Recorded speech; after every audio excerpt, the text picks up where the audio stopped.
is you actually have to look at it and go, all right, am I being told something that sounds too good to be true? It's too simple. It's too easy.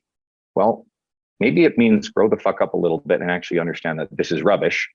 It appeals to your, the I want to do less. And the whole idea, well, I want to lose the 20 pounds, but I actually don't want to change my behavior. And I still want to eat all the garbage that I'm eating, and I don't want to be active. But this cleanse promises me, come on, like seriously, really? Yeah. I know you want to believe it's true, but we have to stop actually catering to the fact that, people think this is actually a thing. At the same time, we also have to be empathetic to the people who don't fully understand this stuff, who are being misled. Welcome to Cut the Crap with Beth and Matt, the world's #1 no bullshit health and fitness podcast. Are you ready to cut the crap with your diet and exercise, get strong as fuck, and build a healthy relationship with food? Then you've come to the right place. Let's go. If you'd like to support us in the podcast, join our Patreon where you get exclusive content, which consists of monthly workouts you can do at home or at the gym, monthly challenges that are either strength, habit, or mindset based, and access to over 100 plus low-calorie, high-protein, family-friendly meals. These are all designed by a professional chef who is certified in nutrition. These recipes are already in MyFitnessPal for easy fucking tracking. New recipes are also added each week. We believe that fitness is for everyone, so this is our way of getting you started on your health and fitness journey at a price most everyone can afford. So what the fuck are you waiting for? We'll see you in the Patreon. Andrew! Hello, guys. I'm going to call you the mayor of fitness because that's how I feel about you. Andrew Coates is the mayor of fitness in my eyes. Anyway, but he also writes for T Nation, Men's Health Magazine, Muscle and Fitness, Barbend, Generation Iron, Kabuki Strength, and he is a public speaker and also coach, of course. So welcome, Andrew. Thanks for coming. Thank you guys for having me. I really appreciate it. Yeah. I just wear many hats these days. Yeah, you do. You are a busy man. You're also a mentor to other fitness coaches, and it's just incredible how many different things you have your hands on. So how did you get into fitness? I don't really even know if I know that story. I grew up very fortunate that my parents valued physical activity. We were involved in sports when we were kids. We would run around and play baseball in rural northern Newfoundland. There wasn't a lot there. Dad bought us hockey equipment, but I never really took to hockey, which I think he was very secretly glad for. But we did get involved in cross-country skiing. So I was actually a very high-level cross-country skier until my earliest of my teens when I gave that up. And then me and my brother got very involved in basketball. And my parents also were a little ahead of their time when it came to the way that we approach nutrition. So, our regular meals, we had a healthy breakfast every morning. We were able to come home for our lunches because we lived in this rural town. So, I had a homemade lunch, home cooked dinners. And then on the weekends, we would get our allowance to go have, bag of chips, chocolate bar, a drink. And it was a good balance. And I didn't even understand what we were sort of being taught as kids. And then as you get older and you work in this industry, you understand that not everybody grows up in that environment. And that can actually play a really big role in outcomes later on, or how difficult this stuff is. So of course, again, playing high school basketball, and then in university, I kind of got away from a lot of regular activity, although I walked a ton on campus, so I always stayed fairly lean. And then I would dabble in, try to go to the gym. Me and an old university girlfriend would go sometimes, but we weren't super crazy consistent. And then I think at about 24 years of age, I remember very visceral. I can thank my entire fitness journey and career to probably going to see Return of the King, the third Lord of the Rings movie, which is 3.5 hours long. And I entered the theater feeling good. It's on a date. And halfway through, I wasn't feeling very good. 2/3 of the way through, I felt like I was dying, and then had to suffer through. I was sweating. I was sick. I felt like dying. And so I was pretty sick for, if I remember correctly, about 2-ish weeks. I presume it was probably a flu back then. It was long, long before the COVID stuff. I am 45 to give you guys context. So this would have been 21 years ago. And I had normally walked around at 6'2" and about 180 pounds pretty consistently. And I gotten down to 170 after being sick. And I was like, this is no good. I don't feel great. I'm going to get serious about the gym. So I got started and I just went 4 to 5 times a week. I started eating more food.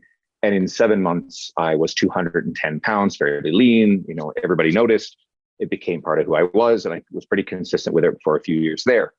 Then I, bounced around between things and careers, and I just wasn't finding anything fulfilling. So I opened a nightclub, which of course, in retrospect was fun, but also a disaster in many ways, which led into just hardcore partying lifestyle stuff that started to compromise, then eventually completely interfere with fitness lifestyles. So eventually like sold my interest, walked away from that, and then moved across the country just to kind of change life, got back into the gym. And this would have been about 28 years old. And that just completely changed my health, my fitness. And then I was going to this gym for, I think, probably almost 4 years. And the staff there would keep bugging me to come and work there as a trainer, which I kept saying, no.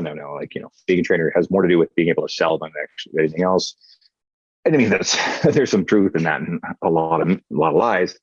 But I eventually said, okay, let's do it. I remember the end of the first week thinking, I'm totally overwhelmed. I can't do this. This isn't going to work. But somehow I stuck with it. And pretty quickly, I was assigned a lot of clients. Other trainers would leave. Their clients would come to me. Then I started generating floor walk-up business, referrals. My schedule was full within a few months, and it stayed that way the rest of my career. And that all started almost 13 years ago. And I spent 6 years at a commercial gym. And there were a lot of problems in those kind of environments, the management and whatnot. I dealt with a lot of problems in that environment. But it was my livelihood, and I was committed to serving my clients. And I immersed myself in the gym environment, and I made a ton of friends. A lot of my closest friends in the world came out of that. And eventually I had to leave because I was dealing with harassment from other people who were involved in predatory multi-level marketing recruitment schemes, sexual harassment, everything. And of course, I'm an opponent to all those behaviors. I needed to go because I was a threat to them. And eventually, lies and harassment. I said, enough of this, I'm leaving. My entire clientele voluntarily chose to follow me. And I opened my own business at my friend's gym. He had been courting me to come over and work contract out of, which is where I'm sitting right now, at Ball Strength. So that owner, John, is a good friend of mine and a partner in our conference that we will host again this year in the fall. And along the way, built up my business. Things did really, really well. I met a friend here named Dean Guido. And Beth, I can't remember if you met Dean at Coaching Con. Yep. And it was the FitBiz Mastermind. You were there. Yeah. So my good friend Dean Guido, met him, got to know him a bit. I was dabbling with some YouTube stuff, and he turned around and wanted to start a podcast. And so decided to do that. And that was Lift Free and Diet Hard podcast, which is what it is now. And that's been going for 5.5 years. And then that led to a connection with one of the editors at T Nation. I'd already been writing for my website. That editor invited me to come write for T Nation, which is now 4.5 years. And that opened the doors to the other writing opportunities, and that's since blown up. And then I started traveling to conferences in 2017. I met a ton of people, ton of connections, love our industry, a lot of great friends.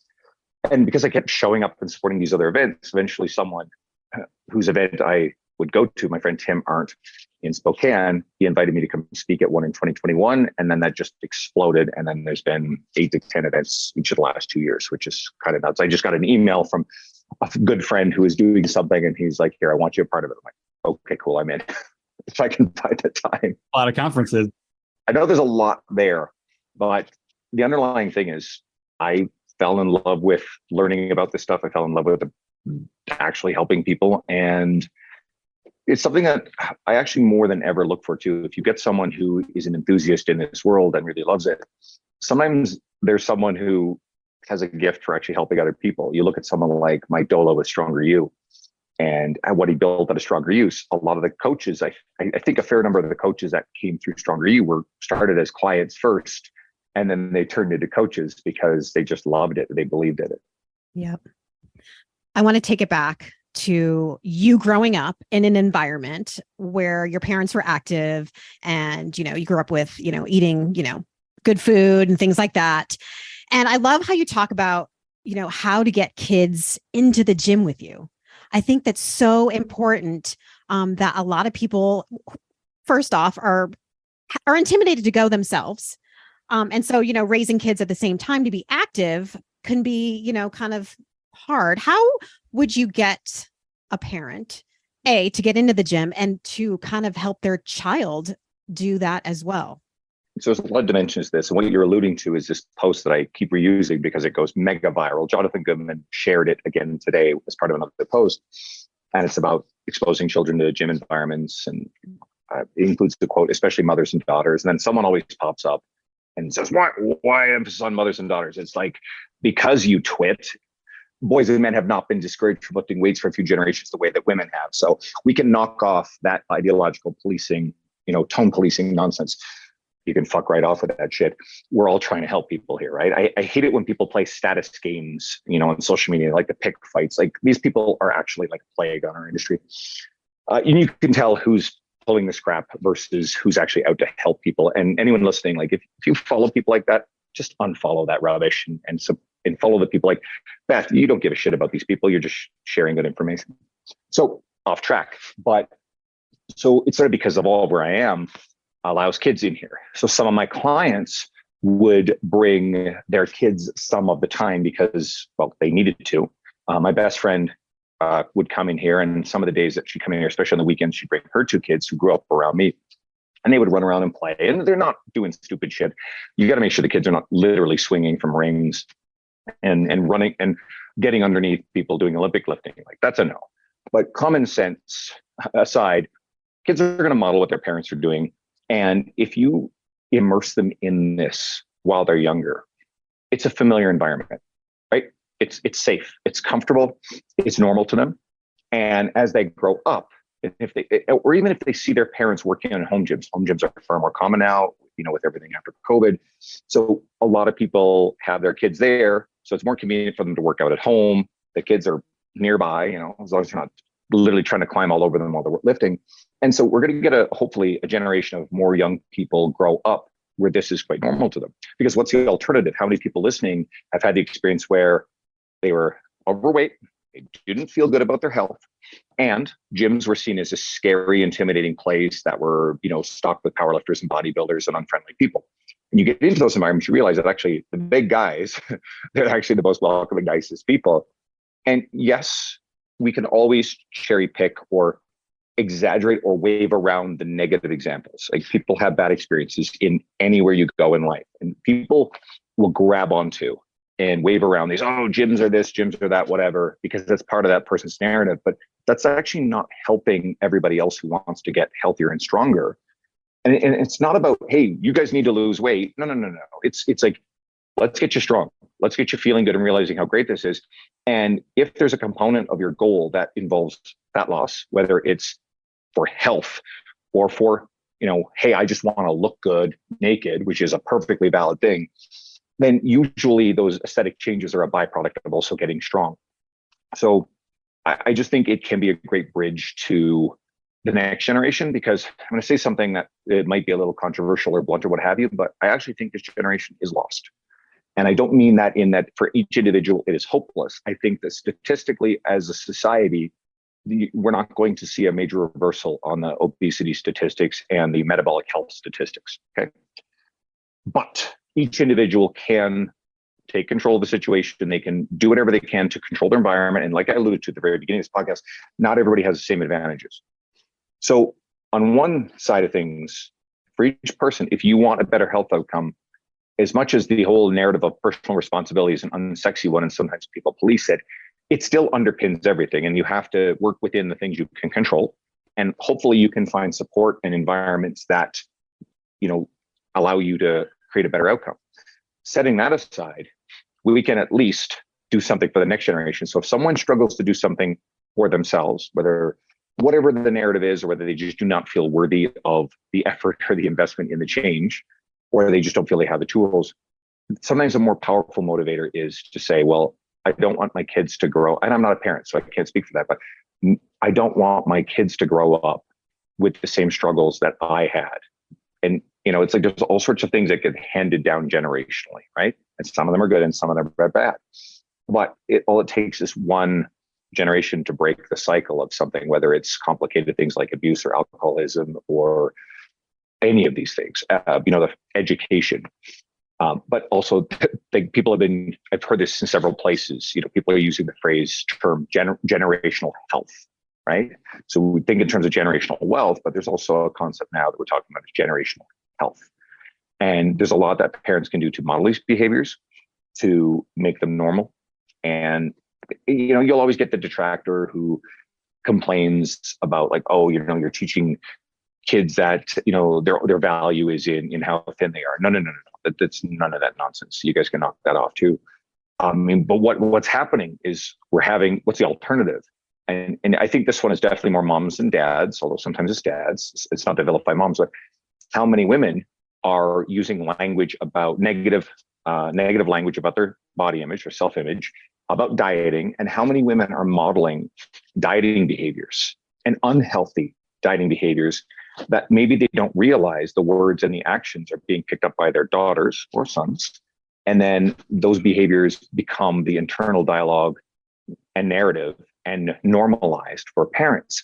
So if we're not modeling some of these more positive generational health behaviors, well, what are we modeling? And there are some other things, and there's skills, there's cooking skills, there's the nutritional environment that you grow up in. Like I said, I was very lucky to grow up in a good one that I didn't even understand as a kid. And now I look back and go, holy shit, I was really lucky. Like, thanks, mom and dad. So I hope, and when people think about this stuff, and let's say you're not willing to move for yourself, maybe the button that I'm willing to push with you is, are you willing to do it for your kids, to give this gift to them for their future and give them skills and normalize a different lifestyle for them? Yeah. Sometimes, I mean, as parents, we have to make those sacrifices sometimes, whether it's us being uncomfortable, even if we don't want to, go to the gym or go for that daily walk, right? Those are things we talk about all the time that you can do to have that kind of a minimum effective dosage there. And on the note of like the modeled behavior too, that's something that we see, when a new client comes to us quite often is, I grew up with these disordered eating habits. I was put on Weight Watchers when I was 10 years old, and I'm thinking about starting a family, or I just had a baby, and I don't want that for my child because I know what that did to me. And it's really heartbreaking that it gets started so early. But on that note, then the model behaviors and how not everyone has those model behaviors modeled for them, you kind of see that as a disconnect in our industry between coaches and the general public with some of the messaging that's out there. Maybe. I think I alluded this earlier. I think that some coaches make the mistake of spending more time worrying about what other coaches are doing than how they can help people. Okay. We see people policing what other coaches are saying because whatever another coach is saying does not fit our ideological narrative. Beth, how many times have you been told you shouldn't swear as much on your social media? Every day. So here's my point. People will self-select the message that works best for them.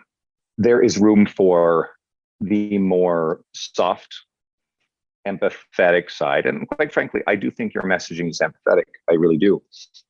But I think there's room for a softer message. And I think there is room for tough love. And I mean, my friend Natalia Mala Wilson is a good example of someone who is no bullshit, tough love. She will speak her mind. She's a very, very feisty Brazilian woman who just, there's no fucks given. Or my pal Tanner Shuck, who's a Tunisian guy, he's over in Dubai.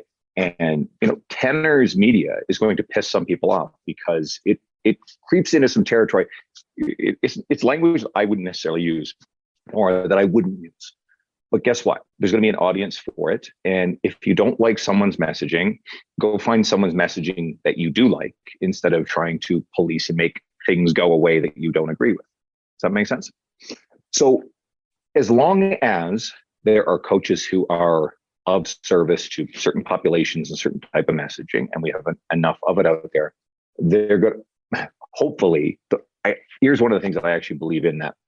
And again, I know I'm talking a little bit about our industry, but hopefully the listeners will gain some insight into this stuff. I sometimes bump up against envy, bitterness, and resentment from coaches who are angry because they perceive that I've been successful with the writing, the speaking, but especially the social media following size, right? They don't like it. And they get really nasty about it. And you can usually tell when people start, making statements like, oh, there's no relationship between the size of someone's following and their credibility. Well, yeah, we actually do know that. But the only people who ever say that are people who don't have a social media following, who have either completely suck at branding or who have struggled or have not put the effort in yet. And it's a sour grapes attitude. And it's very important to kind of recognize that for what it is, where they're more concerned with arguing with or attacking or shaming people who are building an audience, building a platform with whatever messaging. So my argument is, yes, I think we need to be at least a little thoughtful about who we follow, because there are people who are very good at building following and they're grifting, they're sharing misinformation. There's a lot of rubbish. But there's also a lot of really great people like you, Beth, who have done a wonderful job of sharing evidence-based, actionable, technical stuff that will speak to a lot of people and who've built a larger following. So I actually challenge coaches to go, okay, you can complain about the Liver King or that idiot salt doctor or the carnivore doctors, or all kinds of.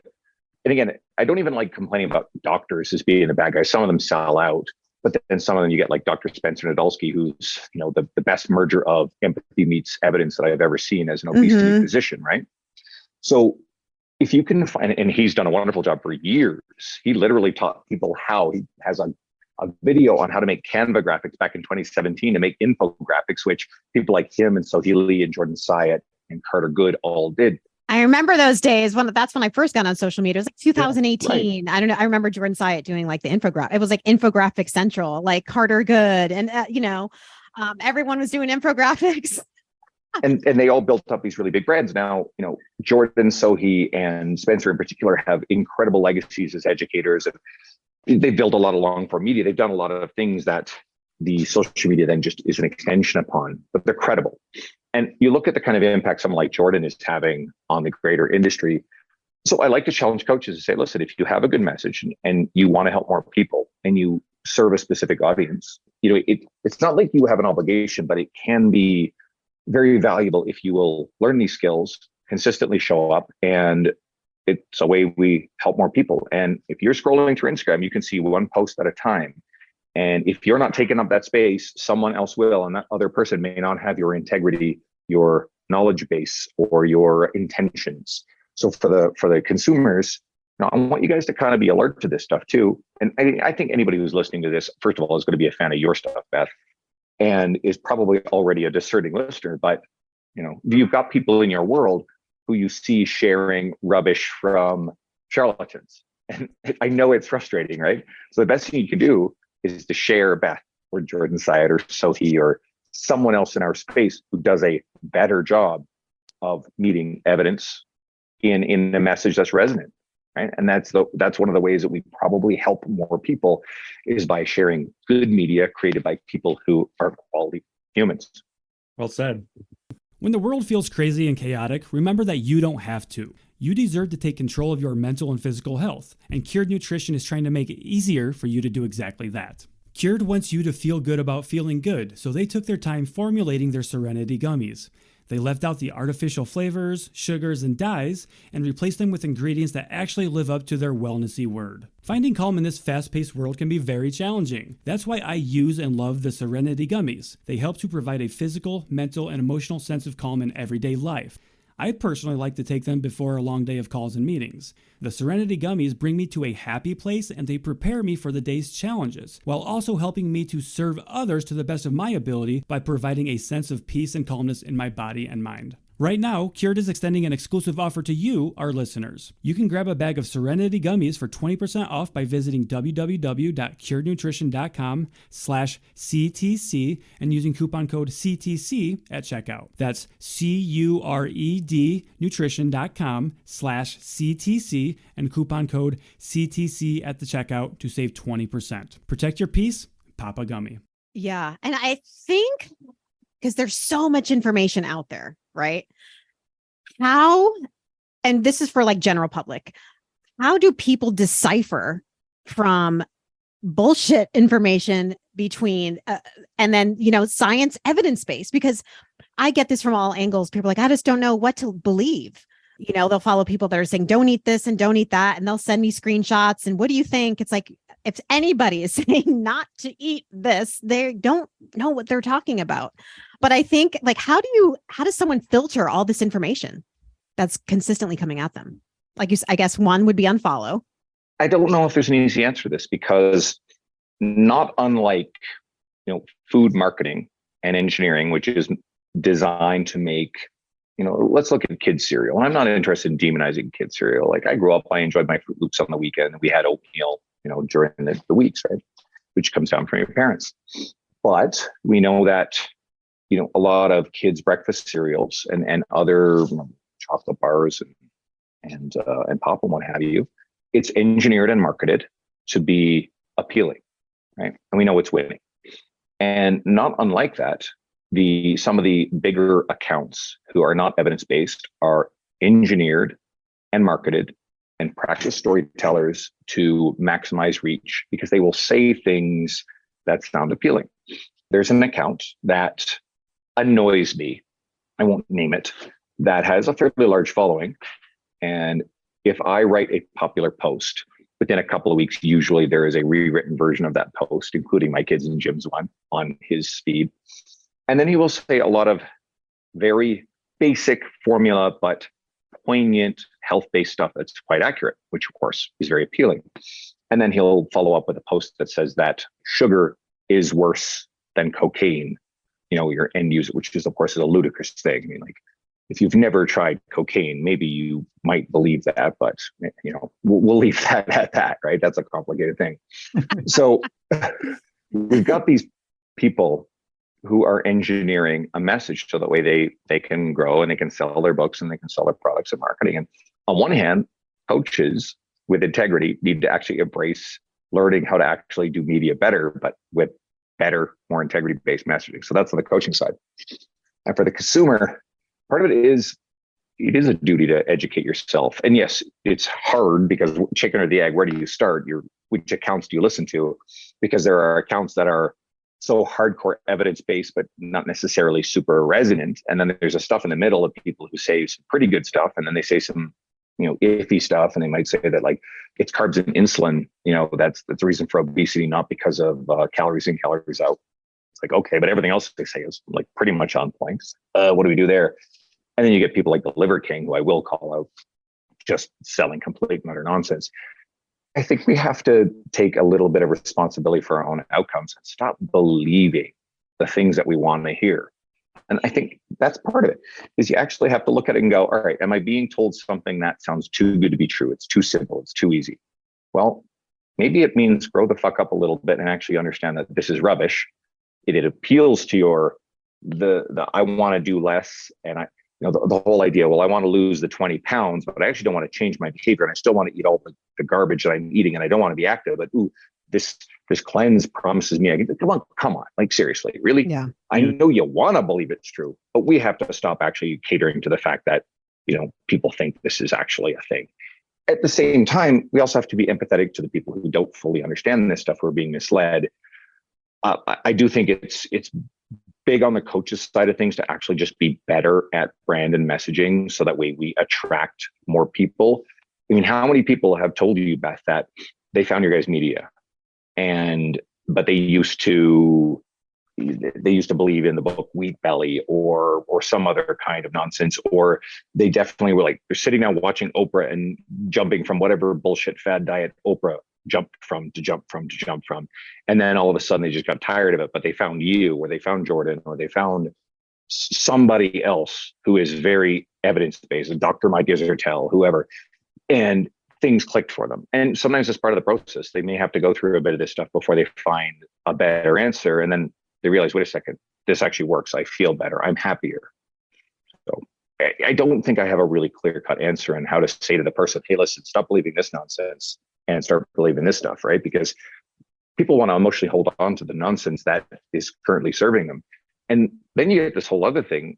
Well, let's confront this. Some people don't want to change. I mean, they do, but they're unwilling to let go of the story about why they can't, right? And it's still somehow more comforting to live in the unhappiness and the physical discomfort that they're in than to embrace the discomfort of change and the fear of trying and failing, right? And so this is something we don't talk about. Is there are, and if anybody listening was that person at one point and then discarded it, I want you guys to message Beth and say, listen, like, no, that was me.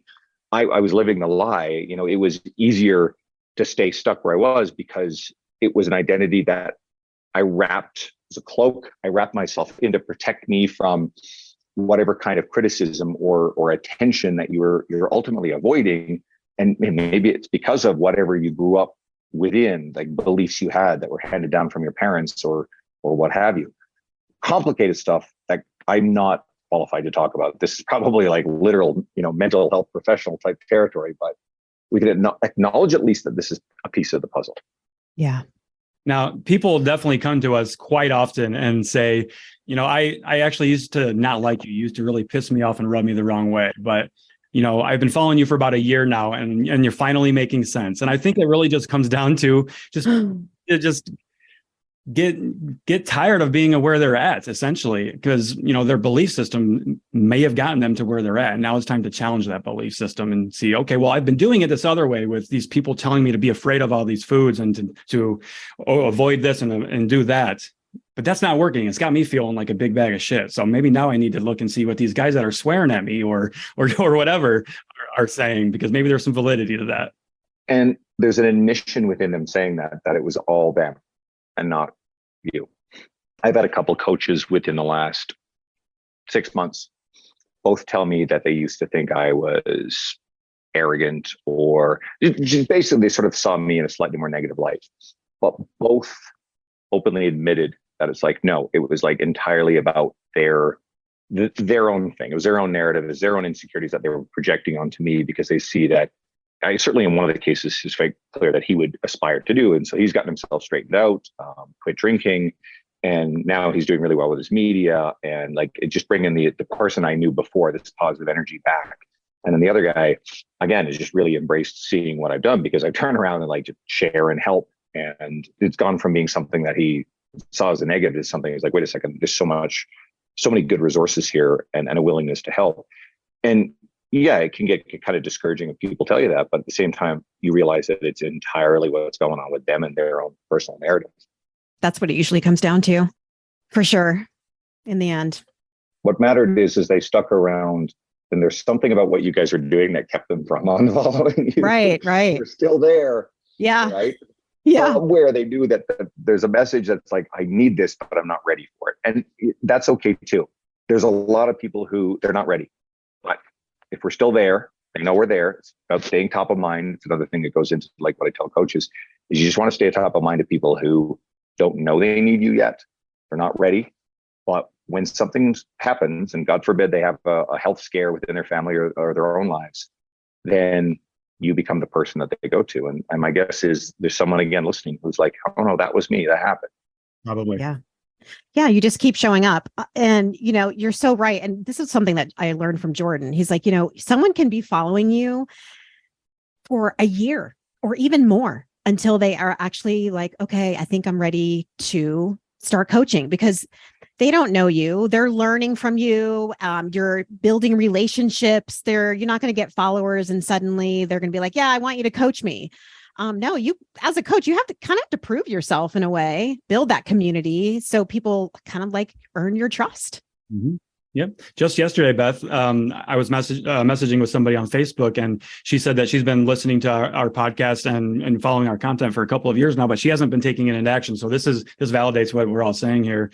But she's now at the point where she's finally starting to take care of herself, but she's not doing anything drastic. So she's just literally doing the things that we're talking about. She's like going on a walk and journaling now on a daily basis, and she's feeling great about it. And she's like, nope, I'm just going to take it slow, take my time, because I've been trying to do a sprint my entire life, and that got me feeling miserable and second guessing myself and having no confidence. And there's something about listening to you guys that made her feel safe. If whoever that is, if you're listening, I hope you continue on with this. She felt safe and it wasn't threatening. And sometimes people need to just tiptoe in, feel safe, and experience and go, wait a second, this isn't bad. Ooh, I feel really good. I want more of this. Right? Simple as that sometimes. Yeah.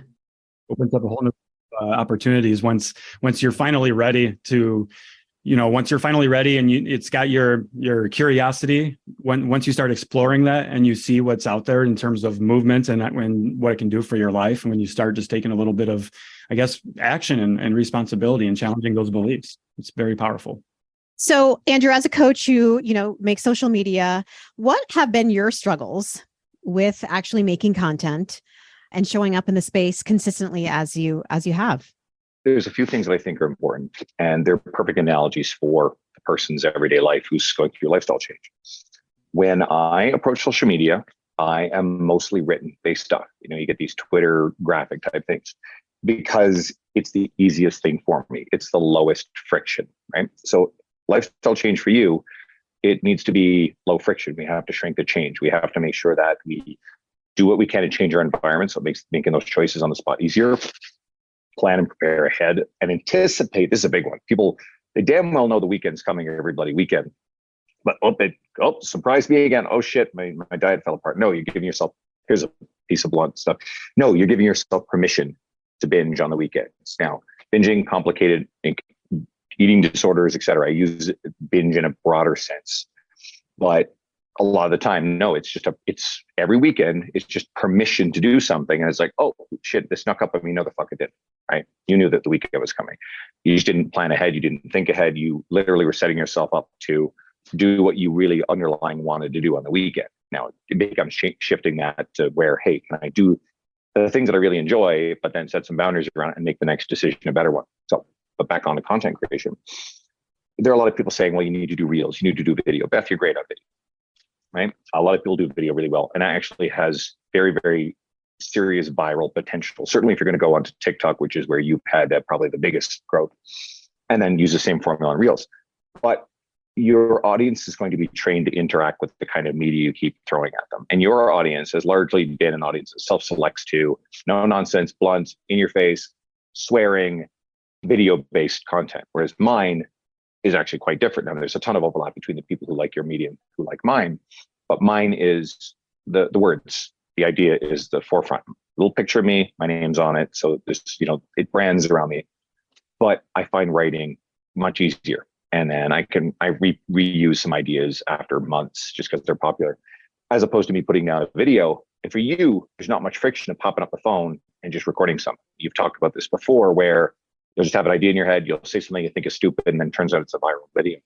For me, there's a lot of friction when it comes to doing video stuff. So, but where I draw ideas from is my everyday experience, a client conversation, the questions that we answer all the time, the interactions on social media. I may be responding to a comment someone has left on a post, and my response is like, shit, I'll literally screenshot it. I got to come back to that because that's a post in itself. So you train yourself to know, and anybody can do this. You train yourself to look for the ideas and then carve out a little bit of space and time just to write in formula, to figure, I don't like the word formula, but to figure out how to present it, which is one of my favorite things. And I genuinely think one of my skills that makes the ideas pop off the page is the way that you express them. But I started doing this stuff in late 2019. And before that, I was inconsistent and haphazard with my Instagram social media. And it wasn't something I paid attention to. And I probably had the narrative that I very much believed I wasn't the sort of person who could develop a large social media following, right? I definitely believed that at some point. So it makes it easy to dismiss this whole sort of thing. And then I decided with the writing and the podcast and whatnot, I said, all right, I need a social media presence, consistency that complements the other pieces. And yes, the goal was to grow, but I remember thinking, I started with 3,000 followers on Instagram in late 2019, early 2020. And over 5 months, I gained 900 followers in 5 months. Cool, not bad. So I kind of did the math on 2 years and I'll be at 10,000 followers. Okay, cool, that'd be good. 10,000 would be great. Of course, the pace picked up. I had Jordan Syed and Mike Isertel sharing a lot of my stuff and driving followers to me. And so I hit 10,000 in 1 year. And then the second year was 35,000. The third year, it went to 65.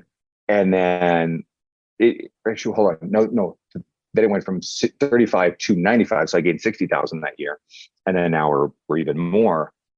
But I didn't set out thinking, I'm going to see that level of growth. I just focused on the process every day. All right, let's just write something and share it. And if it does well, great.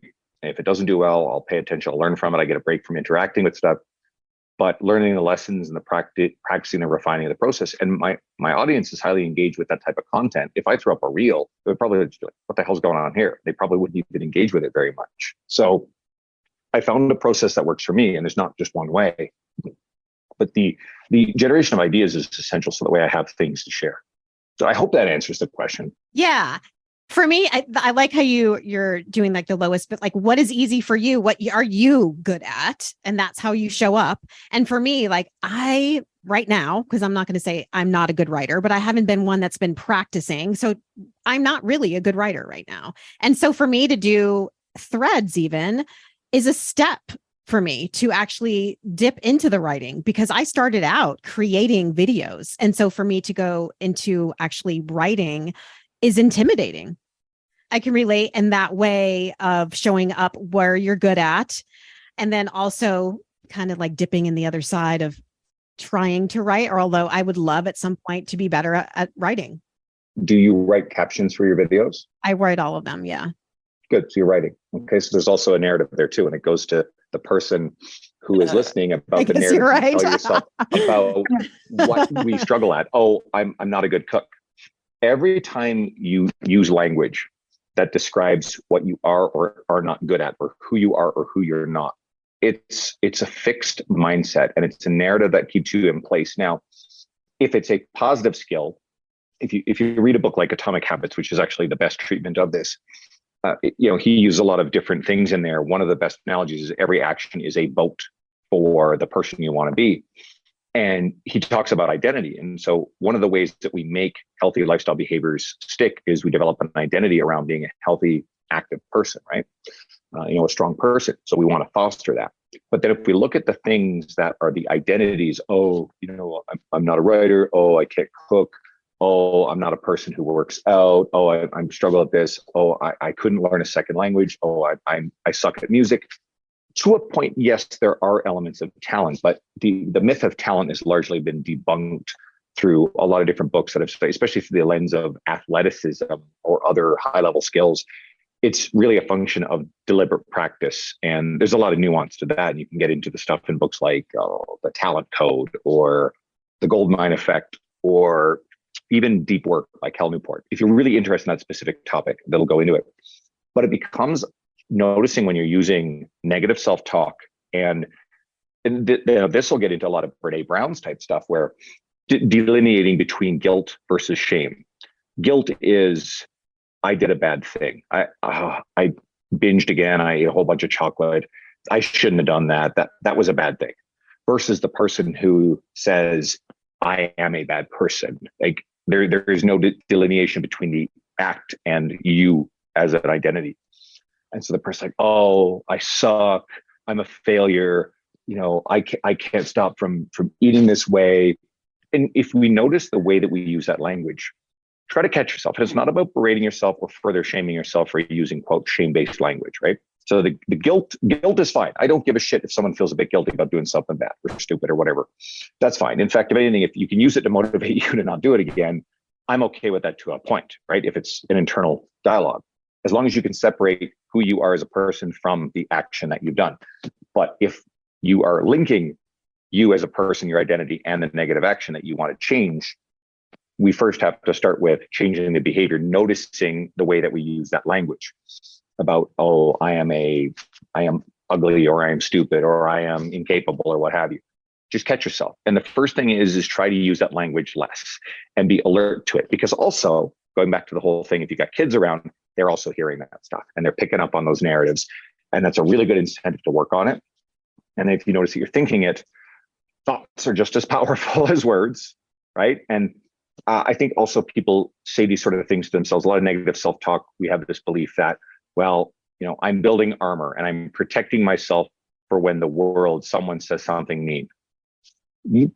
People, yeah, sure, we encounter negative shit once in a while, but overwhelmingly, you are your own worst bully. You are bullying yourself of an order of magnitude far greater than anything that the world collectively will ever say to you that you'll interact with. And your soul and your psyche cannot differentiate between what you're saying about yourself and what other people when you're hearing it externally. So you're literally beating yourself down. And this whole idea that, oh, no, you're just toughening yourself up for the reality of the world, that's a complete rubbish narrative. It's lies, it's nonsense. So I think it's a very powerful exercise to be alert to the way that we use language, negative self-talk about ourselves, and then gradually try to say, no, I'm not going to talk about myself that way.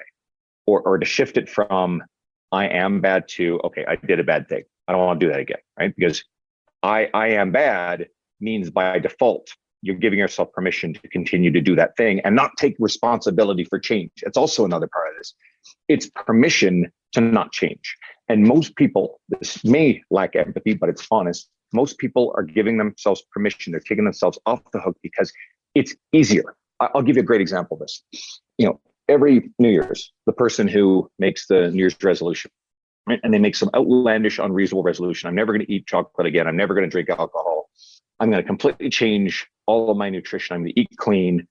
For someone who doesn't even necessarily have these skills at abundance, I'm going to go to the gym 6 days a week, blah, blah, blah. And, of course, by the middle of February, statistically, a lot of these resolutions have failed. But what people do is they give themselves an unreasonable and unachievable goal. That subconsciously they know is impossible. So then they go and they make the effort. And then when it breaks down and then they can't continue to white knuckle their way through it, they say to themselves, see, you just prove that you can't do it. You're not that kind of person. I am not someone who can eat healthy. I'm not someone who can work out.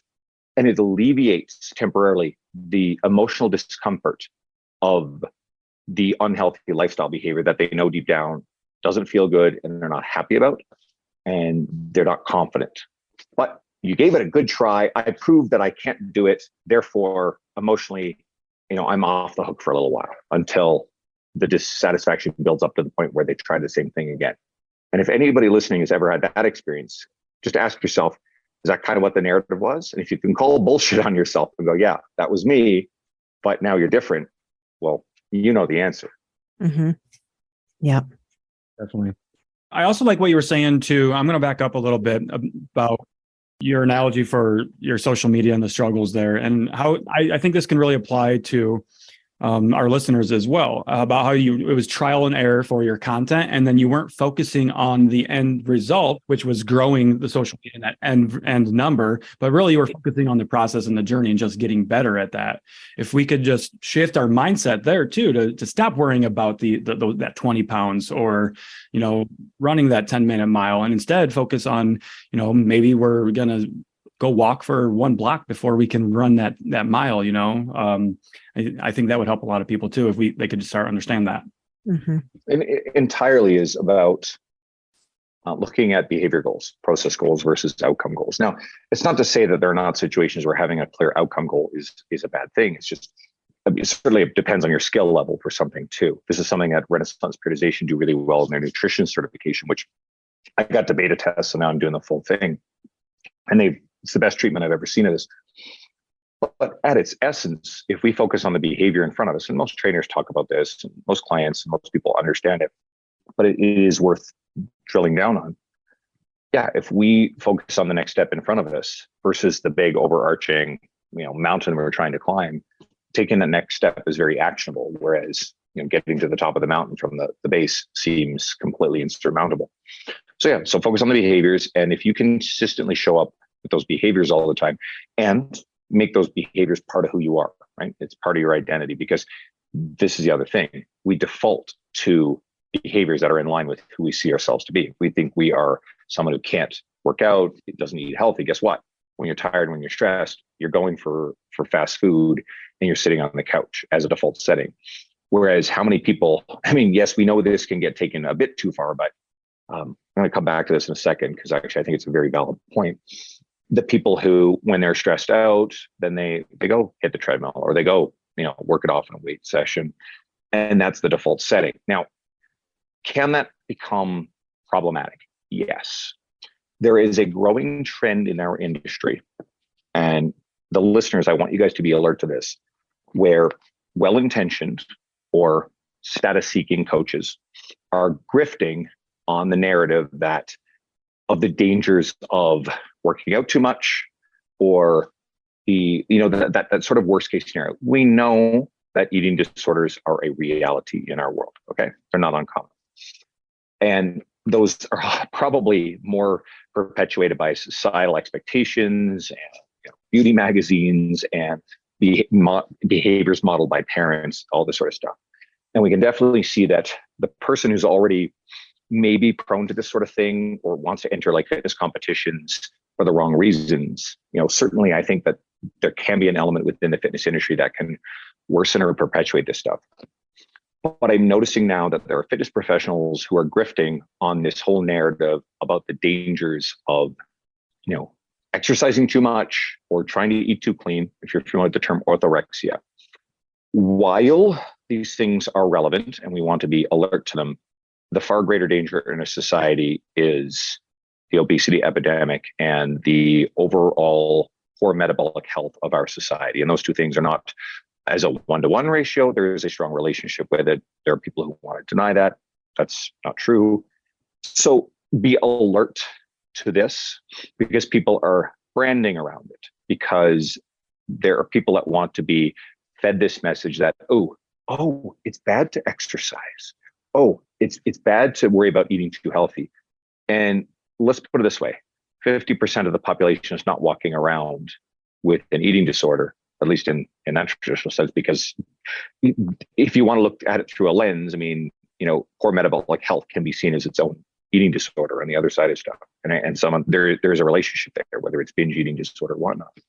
And I don't want to diminish the dangers of this, but I want to say is just be a little bit wary of the intentions of the people who are discouraging healthy lifestyle behaviors or policing people who encourage healthy lifestyle behaviors because of, I think, a lesser evil worst case scenario that is not the biggest problem within our society. This is something that requires nuance.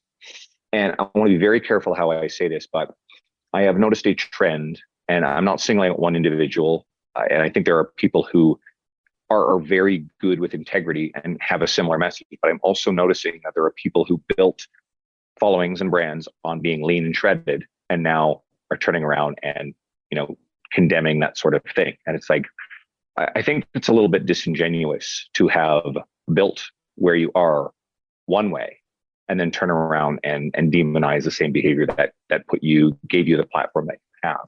And I think you can pivot and recognize there's a lot of people who will say, hey, I wasn't my happiest or I wasn't my healthiest here. Actually, I'll give you a good example of someone who does it really well. Molly Galbraith actually just put up a post, and she shows how you can't tell how healthy someone is by looking at them. And she shows when she was leaner, and she talks about how the behaviors that went into that.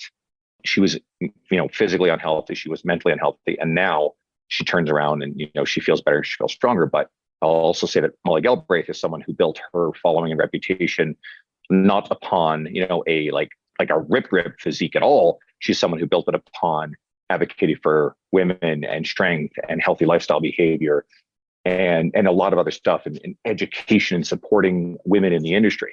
So she's done it in a way, and she's got the credibility to deliver that message, where I think some other people, I think it's a little bit disingenuous. And I hope that nuance is clear.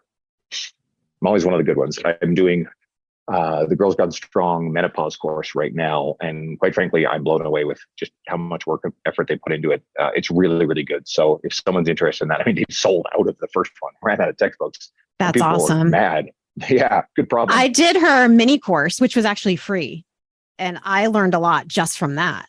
Yes, they have a whole bunch of mini courses. I got a client, it's she's a so medical great. student who wants to be an OBGYN.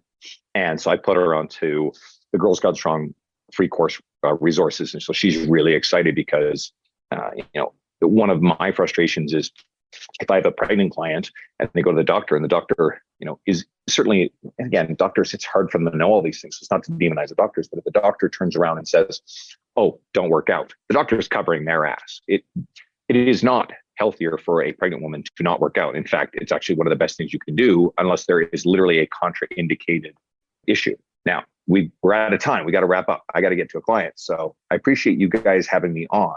Yeah. Yep. I want to talk to you at some point soon about your vinyl collection, because I have one too. So on another date, I love watching your stories when you get a new vinyl. I'm like, yes, go Andrew. But anyway, it was great to chat. You guys are amazing. Thank you for having me. I hope this was thought-provoking. Yeah. Oh, yeah. Thanks for having me. Thank you, Andrew. Hope you enjoyed this episode. So why not share with a friend who needs to hear it? Send us a DM on Instagram or email us at cutthecrappod@gmail.com and join our Patreon at patreon.com/cutthecrappodcast. As always, we appreciate you and thanks for being here.